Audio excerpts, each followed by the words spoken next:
Morning, everyone. I'm Martina Bills. Thanks so much for joining us here on Journey Through Parenthood on the WSAZ Now desk.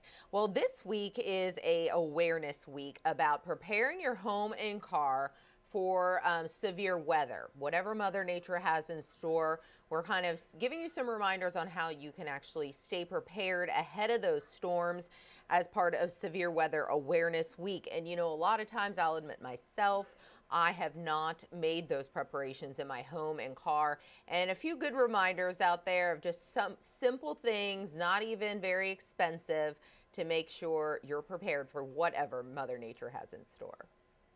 To begin the process, Martina, have a first aid kit at home and have one on each level of your home.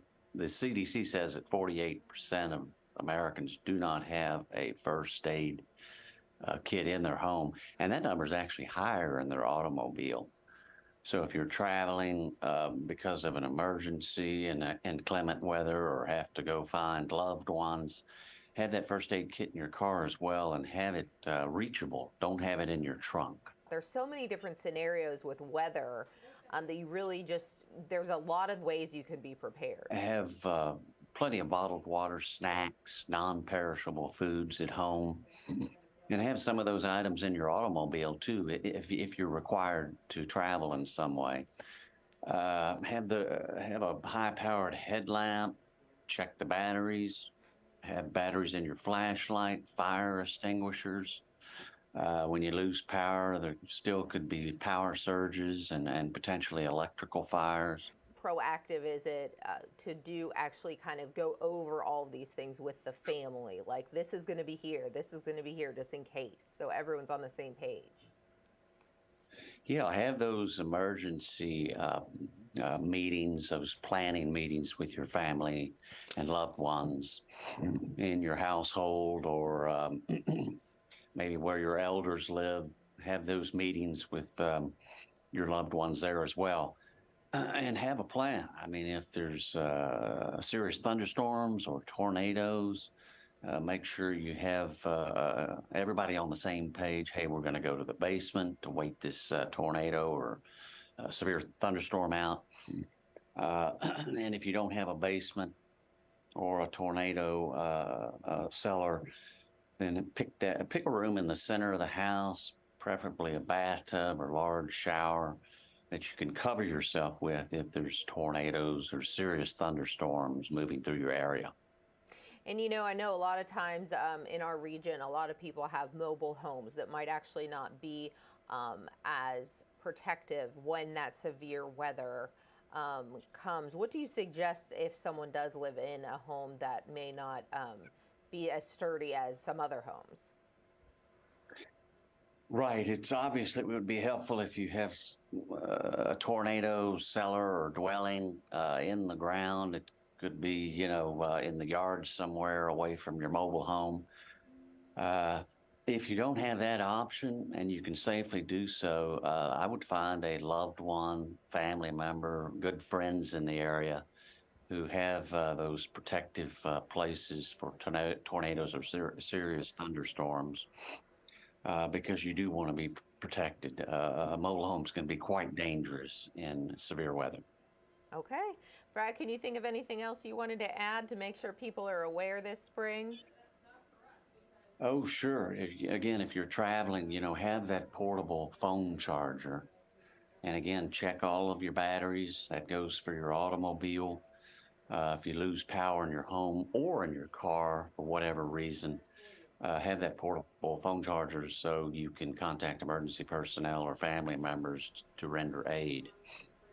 Also, if you're involved in an auto accident because of severe weather, sometimes cars will slip off the road, down a ravine, down a hill.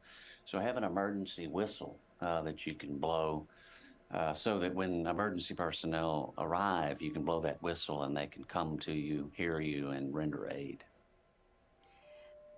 Well, I will say that whistle idea is a pretty good one, and I had never thought of that myself. And I know that my child has brought home from goodie bags, some little party favors from birthday parties over the years, and those whistles tend to be rather annoying and high pitched for the parents or adults in the home, but they may actually come in handy in an emergency situation. And our area is really no stranger to severe weather, no matter what types of weather, whether it is high winds like the derecho back in 2012 that really took a toll on our region. Some of our neighbors in eastern Kentucky have seen tornadoes. High water and flooding is a typical situation here when there's heavy rains. And, when you're in those situations, if you're in your car, you always hear the phrase, turn around, don't drown. And that's to, pretty much show precaution when there is high water on the roadways. And if you don't know how deep it is, really it's hard to tell when there's water on the roadways, and just don't take those chances and drive through it.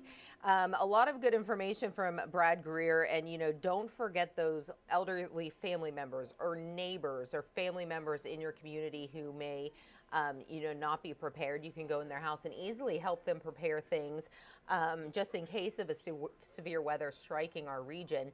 And also make sure the kids are all on board. Like, I like to think of it as those fire drills we always were taught when we were younger, to kind of have a safe place to meet in case of a home fire. And in this situation, you can kind of explain to the children where you would go in the house to stay protected from high winds or severe weather in that sense. So a lot of good information for Severe Weather Awareness Week.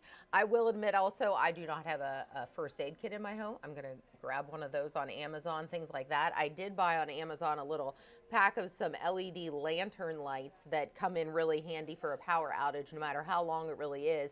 And they go actually brighter and a little lighter when you open it a little higher. So those are kind of handy, and the kids like to play with them when we're not using them for power outages. And here on Journey Through Parenthood, you can always find us on WSAZ.com. If you want to send me a story idea, you can click on the Journey Through Parenthood tab, and there is a submission form over here, and you can see our past journey segments. And you can also find me on social media. You can find me on Facebook, Instagram, and Twitter. I always like to hear from people in the community to see some story ideas you might be looking for here on Journey Through Parenthood. We might be able to feature one of those, shortly here on Journey Through Parenthood. We're pretty laid back here. We like to hear from you and see what, topics are important to you and your family. So on this Wednesday, we hope you prepare your house and your car for severe weather and enjoy the rest of your day.